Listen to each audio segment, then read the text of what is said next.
Gómez Hermosillo, coordinador de Acción Ciudadana frente a la pobreza. Me da mucho gusto saludarte. ¿Cómo estás?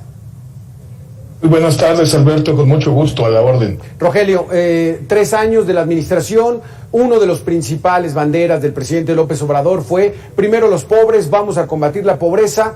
De inmediato, a 3 años después de haber escuchado su discurso, ¿cuál es tu opinión?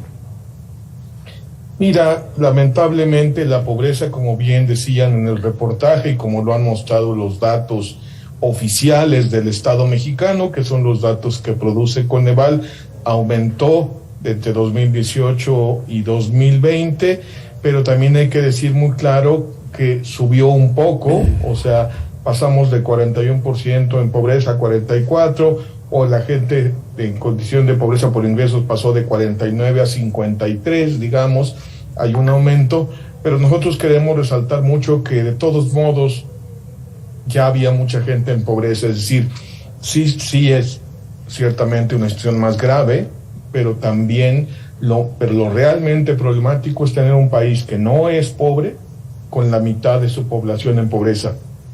Poco más, poco menos, sí es serio, y lo que pasó con la pandemia afecta a muchos, sí, pero es muy serio. Y lo segundo, Alberto, creo que hay que dejarlo muy claro, y me gustó mucho el reportaje, es comprender que la raíz de la pobreza en México, la principal, no la única, pero claramente la principal por mucho, viene del trabajo, del bajísimo ingreso laboral de millones de personas que trabajan y no ganan lo suficiente para adquirir la canasta básica.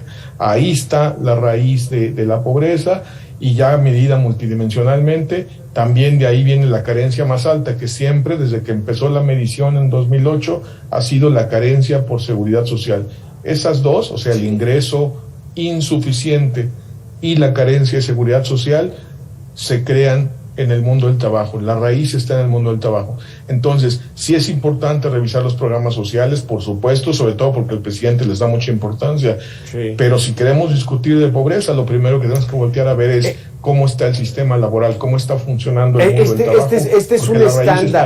Este es un estándar internacional, que sea el ingreso laboral quien va determinando el nivel de pobreza de los países.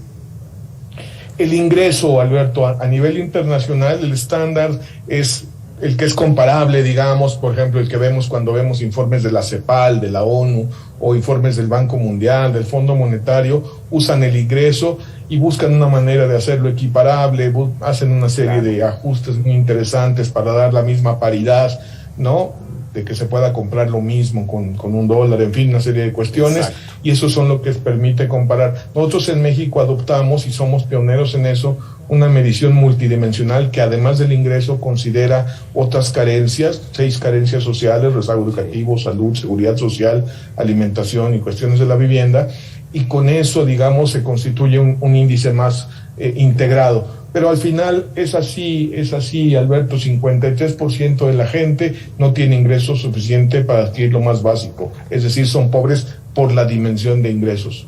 Me llamó la atención, me llamó la atención que al principio dijiste, México no es un país pobre, pero tiene casi a la mitad de su población pobre.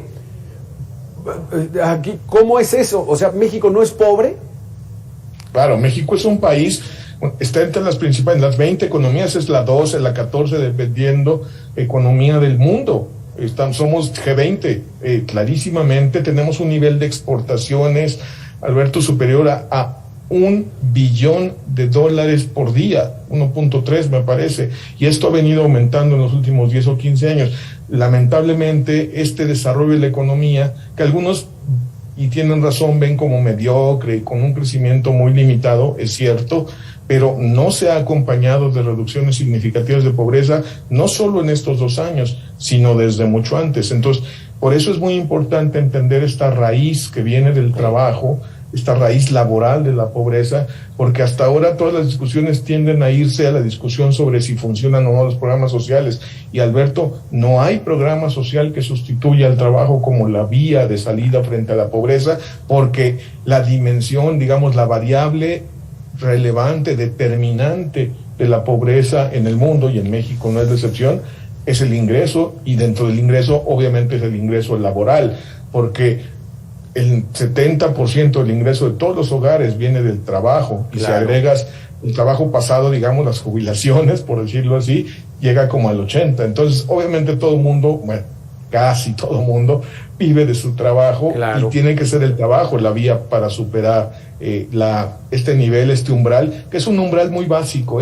La canasta básica es como lo mínimo de sobrevivencia. Ya para vida digna estaríamos hablando de otra cosa mucho más alta. Por eso es tan serio esto de que haya millones de personas que trabajan y no salen de pobres. Trabajar y ser pobre es una gran contradicción. Quien trabaja no debe ser pobre.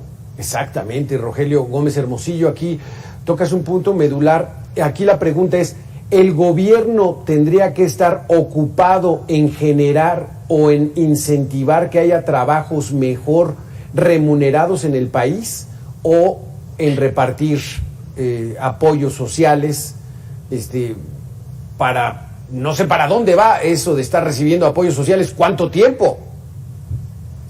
Mira, la verdad es que un país como México, y más con sus niveles de desigualdad y con su pobreza crónica, sí requiere transferencias monetarias. Yo no lo haría disyuntivo, pero claramente, y creo que coincidimos con lo que estás planteando, el foco prioritario deberían ser políticas económicas que generen trabajo digno. No cualquier empleo es una vía de solución frente a la pobreza, lamentablemente, tristemente, porque durante muchos años se redujo, digamos, el valor de los salarios. Hubo una política de contención salarial durante muchos años, que fíjate que ese es uno de los cambios que sí el presidente menciona, aunque casi siempre de pasadita, y sí es de su gobierno, aunque arrancó en 2017 el primer impulso, él fue el que lo continuó y el que tiene la meta muy clara de recuperar el valor del salario mínimo, por lo menos para que alcance para 2 canastas básicas. Esa es una gran política, pero es un engrane de una maquinaria que tiene que ser mucho mayor, porque necesitamos generar más empleos y necesitamos que se respeten los derechos laborales como parte de, o sea, no cualquier empleo, porque mira, hay millones de personas que trabajan, más o menos 2/3 las personas que trabajan no tienen seguro social. Sí. Todas las que trabajan por su cuenta no tienen seguridad social, o sea, son informales en ese sentido, pero en realidad están excluidas. Pero el 40% de personas empleadas que tienen un trabajo asalariado, subordinado, que alguien les dio trabajo, tampoco tienen seguro social. Ahí hay una laguna entre legal o a veces ilegal, la informalidad, etcétera, que hace que el trabajo, por un lado, no genera ingreso suficiente y por otro lado, no ofrece las condiciones de protección social que dan acceso a servicios de salud, sí, a ingreso en caso de enfermedad, accidente, maternidad o para la jubilación en la edad avanzada, y a estancias infantiles, que es lo que permite que las mujeres se incorporen al trabajo y lo que explica por qué en México tenemos una de las más bajas tasas de participación laboral de mujeres, incluso comparado con países de América Latina, ya no digamos sí, de Europa y la OCDE. Entonces, la raíz laboral de la pobreza debería ser la prioridad, y los programas sociales habría que evaluarlos uno por uno, Alberto, porque generalizamos, ciertamente se gasta mucho, algunos ya dijo Coneval que la verdad que dan muy pocos resultados o no se tiene información suficiente, pero al final, si no se le entra al tema del trabajo, aunque funcionaran muy bien los programas sociales. Los programas sociales definitivamente no son la solución. Rogelio Gómez Hermosillo, muchísimas gracias, como siempre, muy interesante tus conceptos. A la orden. Gracias. Alberto, y allí enfrente de la pobreza.mx están nuestros análisis al respecto. Gracias. Claro que sí, los consultamos. Vamos a hacer una pequeña pausa, no se vaya, está interesante el problema de la pobreza a 3 años de la administración del presidente López Obrador. Regresamos.